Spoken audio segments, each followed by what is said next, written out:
Hello everyone, welcome back to the channel Data Science with Harshit. So this is the third part of the end-to-end machine learning project series, and in this particular part we would be deep diving into machine learning. So we'll be selecting and training a few machine learning models. We'll look at linear regression, decision tree, random forest, and support vector machines. We're going to choose the best out of them, and then we're going to look into hyperparameter tuning, evaluate all of these models using some performance metrics like root mean square, error, and at the end, once we have figured out which one is working the best for us, we would be finalizing it and then testing the entire system on test data that we set aside earlier in the beginning. And once we are like sure that this is the model that we have to will be deploying in production, what we'll do is we'll save that file, the trained model,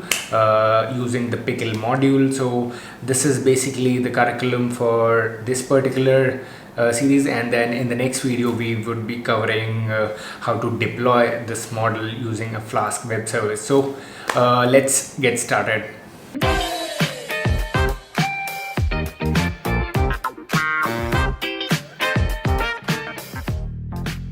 So in the third part, what we are going to do is we are going to select and train a few models, and these are the steps. Basically, we're going to select and train a few models, which is linear regression, decision tree, random forest, and a few others that we'll see. The second thing is we are going to need some performance metric to evaluate these models so that we can compare them with each other, as in which one is doing better.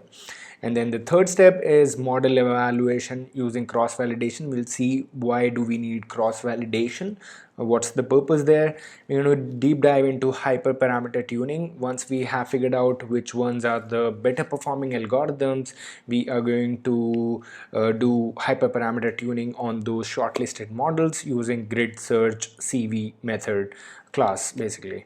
And then the fifth step is to check feature importance. We'll see which features are actually contributing more to the prediction, so we're going to find out that. And then sixth step is to evaluate the final system on testing data. Once you have logged your model, you will be testing it on the testing data that we set aside earlier. And the the final thing is to, after a few random predictions, random testing, you can then save your model using the pickle module.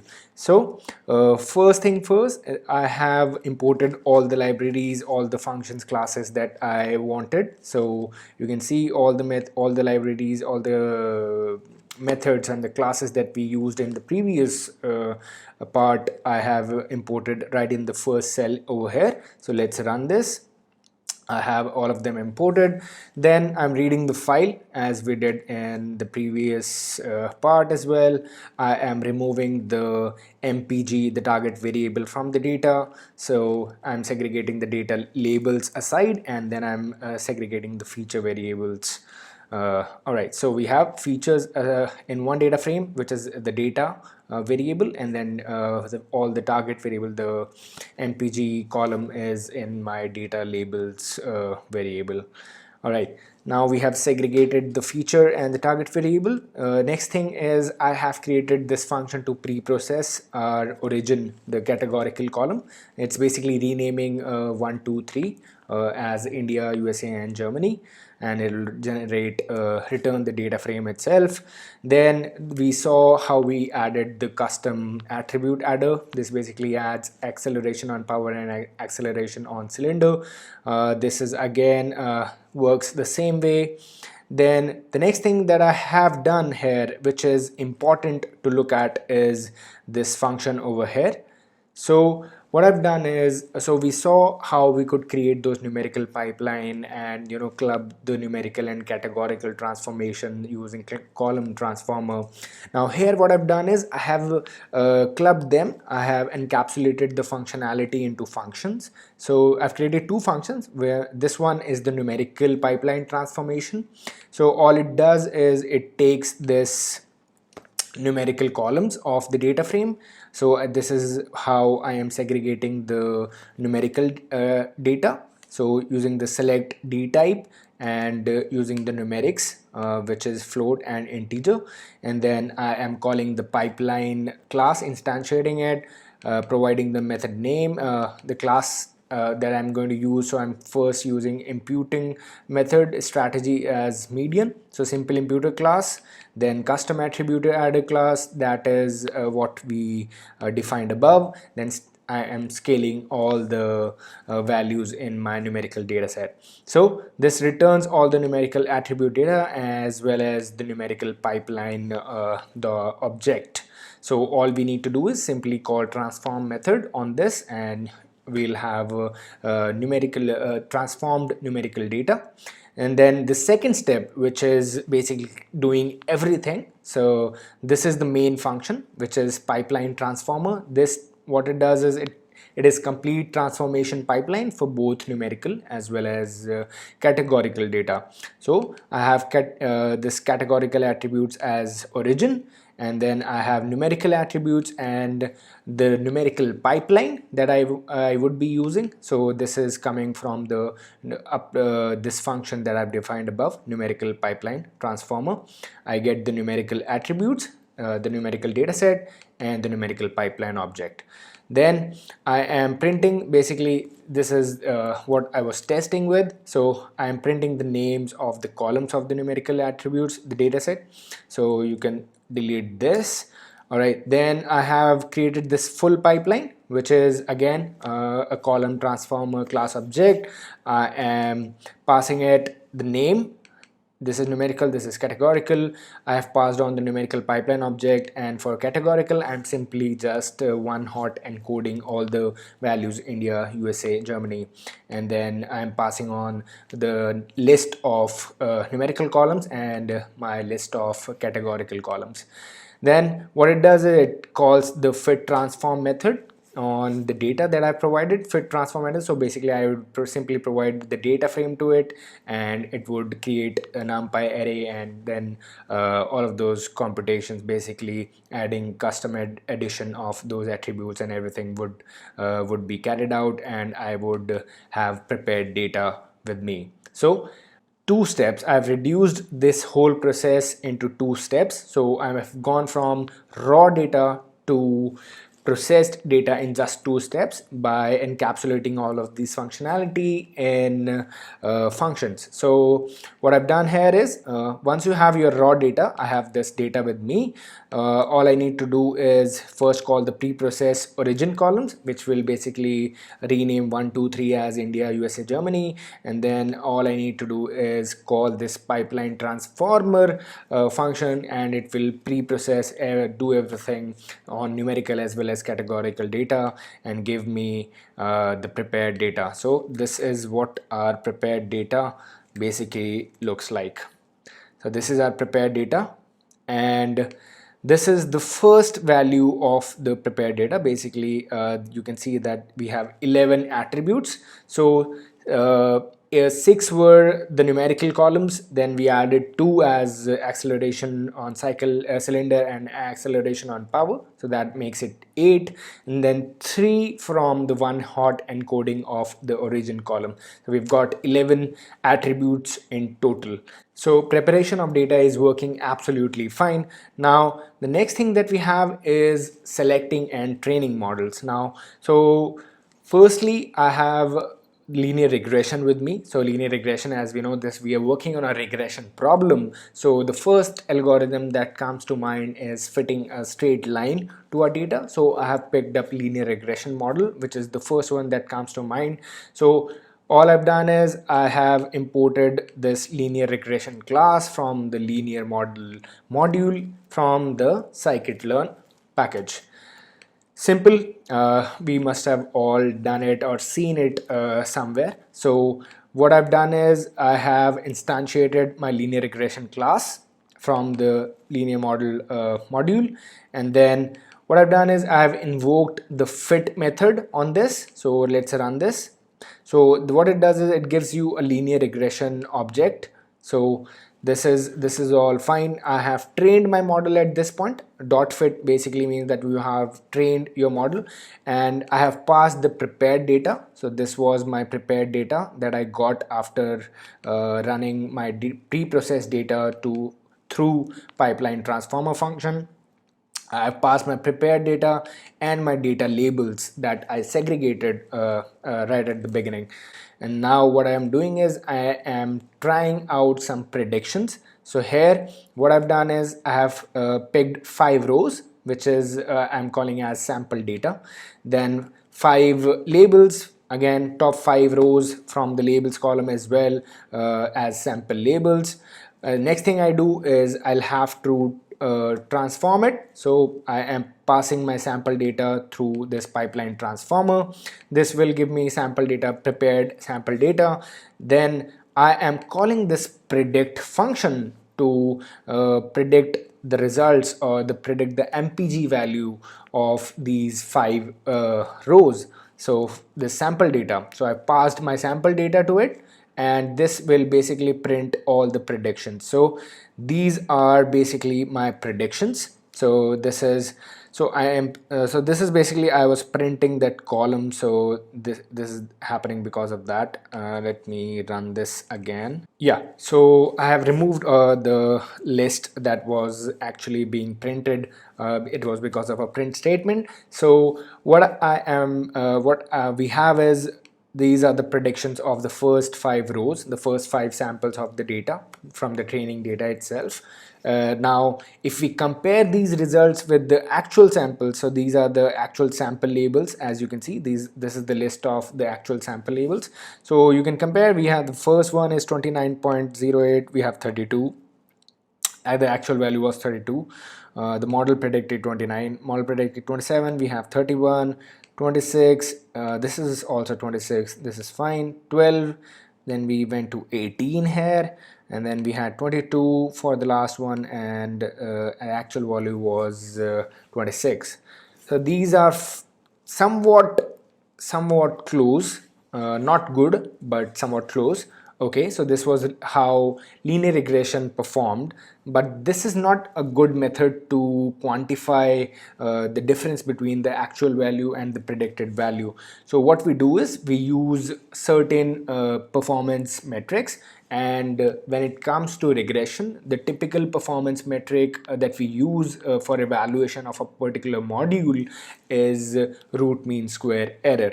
So root mean square error basically tells you how much error a particular system makes in its predictions, and based on the difference between the actual value and the predicted value, it increases the error as the distance between or the difference between the actual and predicted value increases because of that squared term. So if you have a lot of outliers in your data, it would probably not be a good idea to use root mean square error. You can use absolute value instead. So we are going to use root mean square error, and for that what we are going to do is we are going to use the mean squared error function from the scikit-learn metrics module. All you need to do is simply predict the results. These I have predicted all of the values from linear regression objects predict method, and I have stored them in MPG predictions. Then the mean squared error, what it takes is you pass on the data labels, the actual values, and the MPG predictions, which are the predictions made by the model. Then numpy square root, so these are the mean squared errors. Now we have to find out the root mean square error, so we have the numpy square root function. You pass on the linear mean squared error values, and it will give you the linear mean square root mean square error of the linear model, the linear regression model. So it has come out to be 2.95. Now we're going to be comparing these values for each of the models going ahead. So let's now try it out with decision tree model. Now the steps would still remain the same with almost every model or every algorithm that you would import from the scikit-learn library. Now first thing, you have to import the class of that particular algorithm. So from the free module, I have imported decision tree regressor. and I have instantiated it and created an object tree reg. So this is a tree regressor. Now you train the model using the fit method. Simple. You provide the prepared data and you provide the labels. You run it, it'll give you a decision tree regressor trained model. Next thing that you have to do is your model is trained, you have to predict by providing the prepared data, the training data for now, because we are not using the testing data. So treereg.predict, pass on the prepared data, mean squared error, same method, you have to find out the error. So you're using the mean squared error function from the scikit-learn matrix module, pass on the actual values, predictions, and then calculate the square root to basically find out the root mean square error. So this is my tree root mean square error. Run this and we get 0.0. So this is like zero error. So this would be amazing, right? But no model is perfect. So this means that a model has overfit the data to a great extent. Now, what do we mean by overfit or underfit? So basically, when we say that a model is overfitting the data, it means that it performs really well on the training data, but it performs poorly on unseen data, which it has not seen yet. So if I'm getting a prediction of or a root mean square error of 0.0, it means that the model is highly overfitting the data. Now, what should we do to test it out on unseen data? Should we use the testing data that we have? That's a bad practice. We have to keep it aside for the final model. Now, so other thing that we can do is we can split the training data itself using the train test split or stratified split. But a great alternative here is to use the scikit-learn KFold cross-validation method. Now what it does is basically the KFold cross-validation, it randomly splits the training set into K folds. So you decide how many folds you want. I have used 10 here. So what it does is it trains and evaluates the model k times. So if you have picked basically five folds, so it will train and evaluate your model 5 times. Now how does it train that model? So it picks a different fold for every evaluation every time and trains it on the other k-1 folds. So if I am creating 10 folds, so basically my model would be trained on 9 folds and 1 fold would be reserved for testing my model. So, and you do that for every other model. So basically you are getting 10 values, 10 scores for your entire model. So that's like you test it out on entire data set, and there are so many permutation and combination and all of them are tested. Again, a great evaluation method used in almost every industrial or every good project that I have come across. So again, we have the crossval score function from the model selection module. All you need to do is simply I have invoked the function here, pass it the tree regressor, the model. I have provided the train or the prepared data, the training data. Labels, you have to provide the label as well.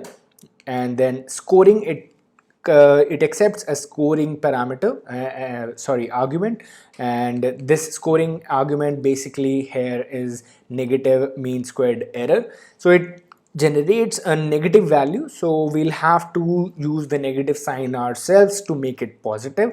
So these values are basically negative. Generally I think it's for signifying that error should be signified as negative. So that's what it is.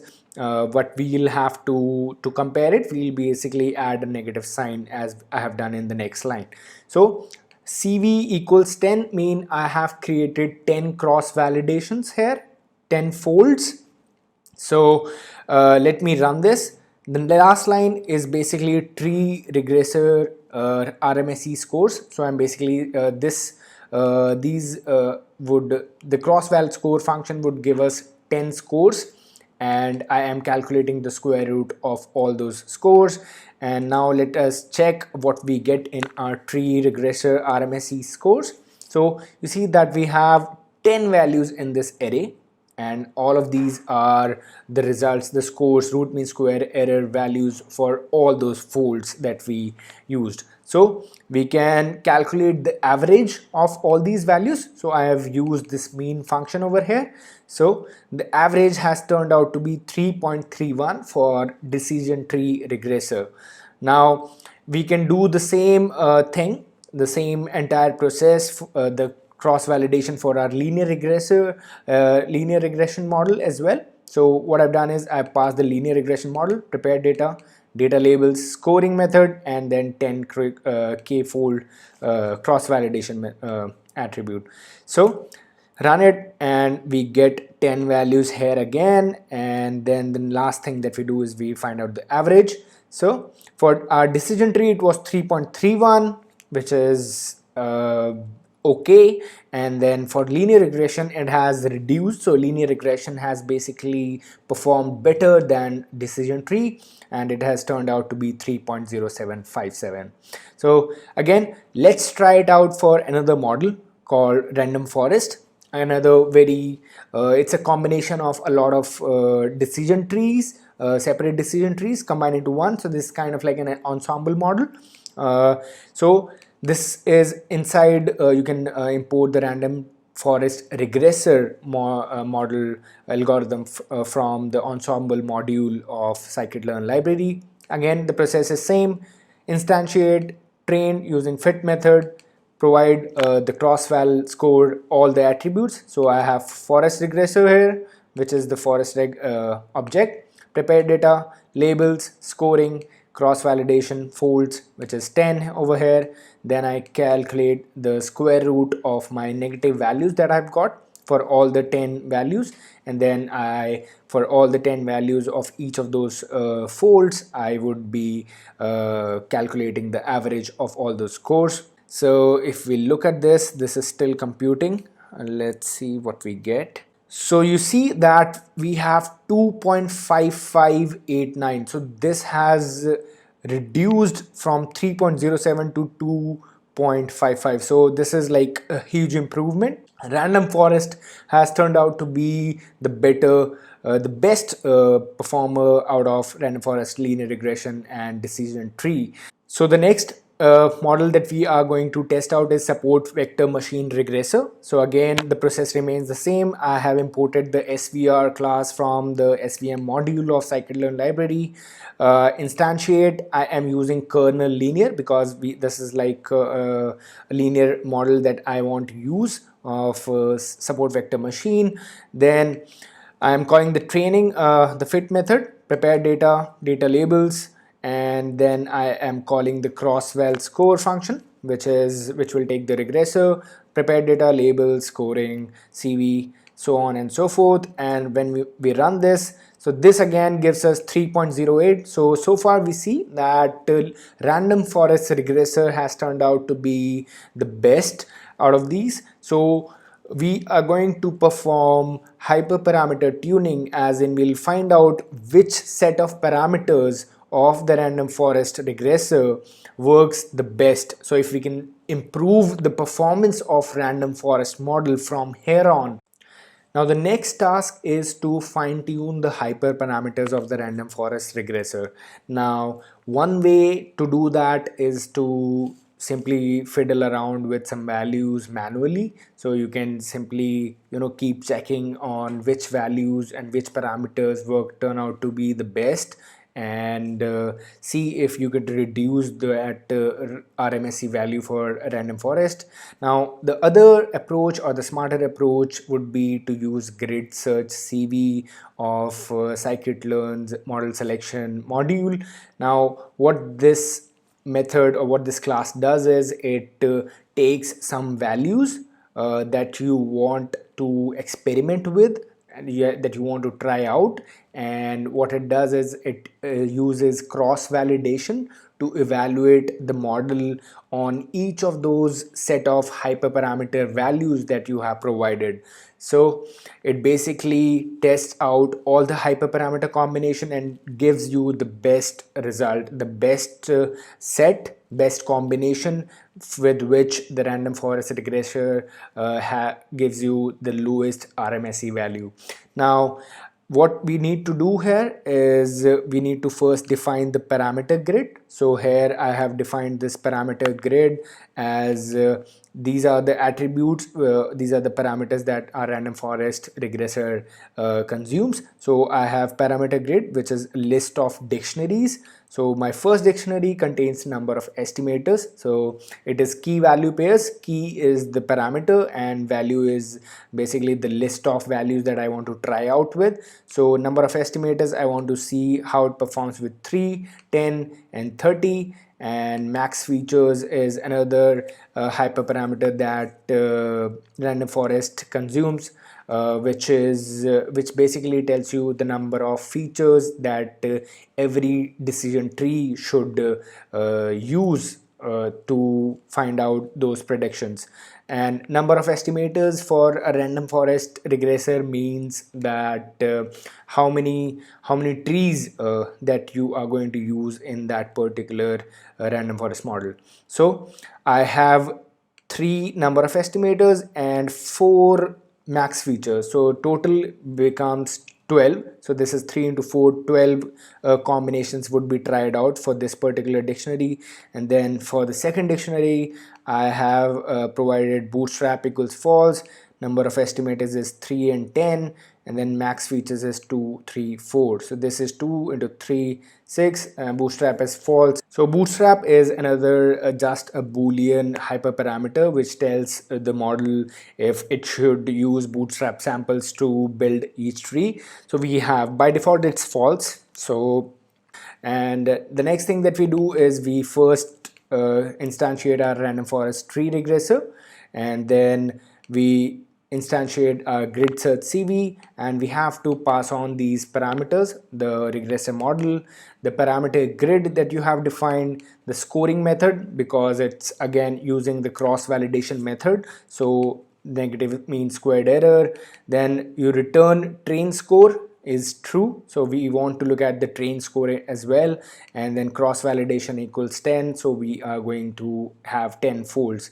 Now let's try to run this. So this grid search object basically calls the method fit method, and we pass the prepared data and the labels again the same way. We train it, and then it gives you the best params attribute, which is this best params attribute, and it tells you which combination has turned out to be the best combination. So you can see that the grid search CV, this is what we have tested it out on.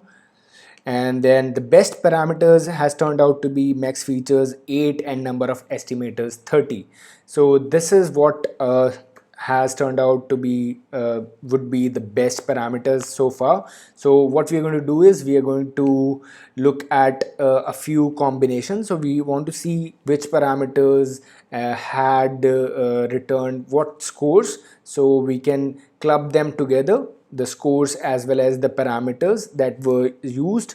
So let's try to run this. What I've done here is, firstly, in the CV underscore results, I have all the scores, which is the list. So CV underscore, I'm capturing all the scores. Then I'm zipping the scores along with the parameters, and then I'm printing the root mean square error as well as the parameters that was used. So these are all of those scores. You can sort them again. So we see that the lowest value that we got was 2.55. So we'll see if we have got something lesser than 2.55, which has turned out to be the best. So we can see we have 2.69 over here, we have 2.70, and the best parameters turned out to be this one right here. So we have max features as 8 and number of estimators 30. So You can again try out with different set of parameters, keep checking out, keep iterating. That's the process. Keep adding more values to test out with in your grid search parameter grid. So for now we are settling for 2.65, or you can try out with some other configuration. So for now we could also use the same the regular or the general random forest model, which gave us this 2.55 value of RMSE. So I'm just going ahead with grid search CV, these best parameters.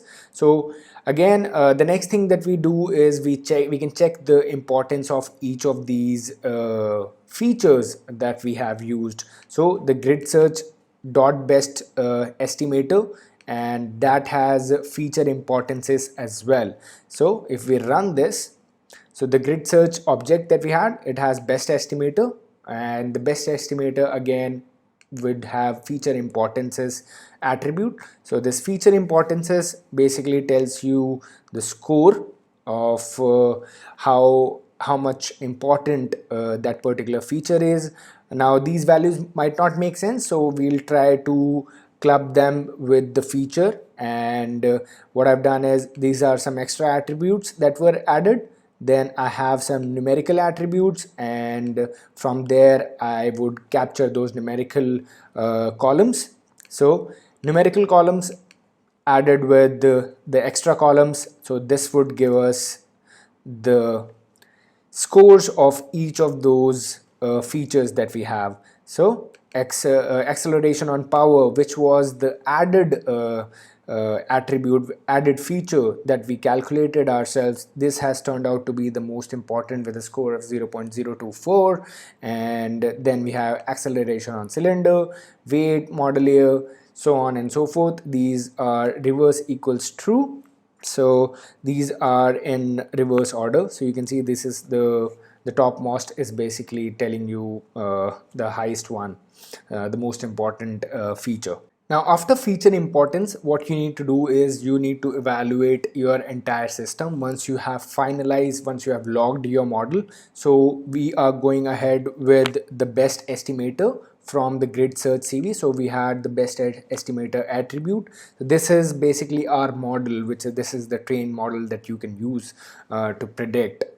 So I have captured it in my final model variable. Now what I want to do is I want to capture my X test, which is my testing features. So from the stratified testing set, I want to first drop the MPG, the target variable. Then I want to segregate my labels of my testing data. So that is, I am segregating the MPG, copying the MPG column from my testing set. Then firstly, I will pre-process my data, pass it through so that I could rename all the origins, and then I am passing it through the pipeline transformer.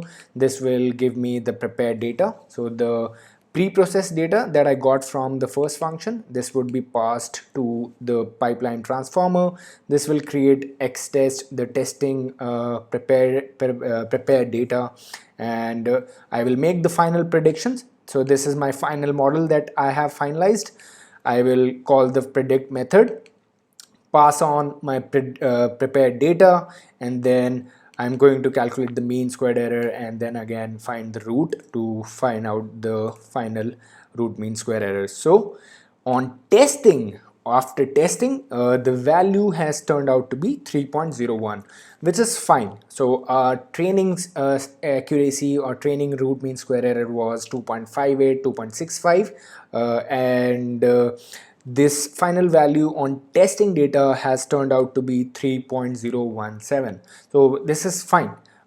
You can again go ahead, iterate, and try to find out a better combination, but we are sticking with this particular value right here. Now the next thing that you do is you see that a lot of things are being repeated. So what we do is I've created this function.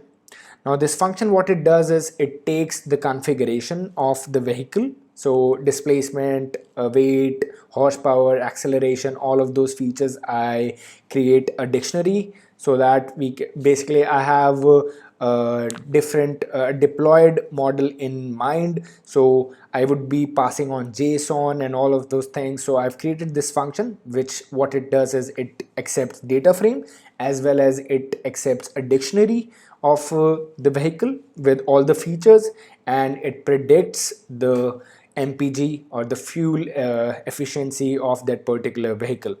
Now uh, I am passing, what it does is this function accepts the configuration, which can be data frame or a dictionary. Now this config, I am checking for a dictionary. If it's a dictionary, I convert it into a data frame first. Otherwise, this remains a data frame. Firstly, I pre-process my configuration, my data frame, by passing it through the pre-process origin columns. So this pre-processed data then again is transformed using the pipeline transformer function. This gives us the prepared data. We print, not necessary to print, but I am printing just to check if everything is fine or not. Then I calculate Y prediction using the model.predict. So I have passed on the model. So this function takes the configuration and the model that you have to use, and it will generate the predictions for you. Let's run this. So here I am testing this function on a sample. So I've created this vehicle configuration. Here I have defined cylinders as 4, 6, 8. So basically these are 3 rows, that 3 instances that I'm checking it out on, and these are the values that I have given. So these are close to the values that are there in the training data, but I have created my own combination of testing data. So you can do that for yourself as well. Then call the predict MPG function, and this will take the vehicle configuration and the final model that we have captured. So this again, this is the printing of this particular prepared data frame. We can remove it, and now if we run this, we get the predictions. So these are the 3 predictions for 3 rows.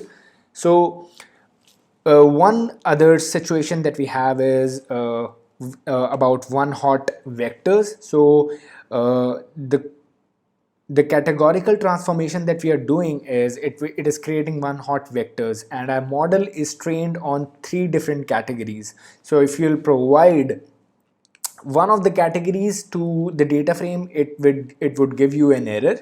But this can be worked around with. So if you want to work it with one of the values, so currently I haven't done that.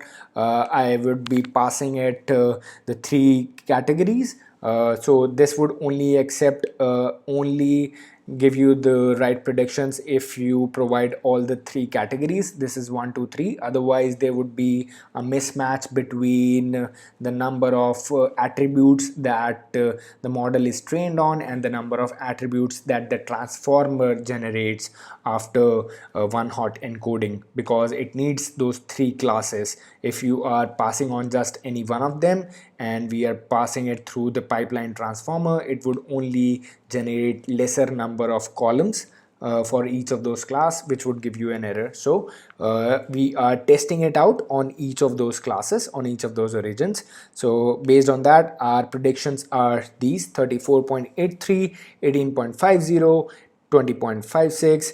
We can test it on some closest value. You can create all these test samples for yourself, which should be close to what you have seen in the training data. So again, you can do this the same way. And the next thing is, once you have finalized, you have to save your model. So for saving, I am using the pickle module. Now this pickle package is comes in built in the Python language. So what we do is we open a file. I'm storing it as a model.bin file, writing it as f_out. You dump the model, the final model, into this file and then close the file. This is as simple as that. And when you load it, when you are reading from the file, or basically when you want to read a model, load a model and then use that model to make predictions, what you do is simply open the file again in RB format, as this particular file name, and what you do is you do pickle.load into this variable f_n, and basically from that particular file, and then your model comes into this variable, and you can use predict_mpg, pass the configuration, pass the model, and run it to get the predictions. So these are same as these predictions because of the same vehicle configuration. Now the next step is to deploy this model. We have saved our model. We're going to use this model file and make predictions using our Flask Web framework. So that was all about machine learning and training our models and coming up with the final version. So we are ready with a model, and it needs to be deployed on some cloud service platform, and I have chosen Heroku, and I would be using Flask Web Framework, which is a Python web framework, to deploy this through a web service. So all of that detail about deployment of a particular model in the next video. So stay tuned.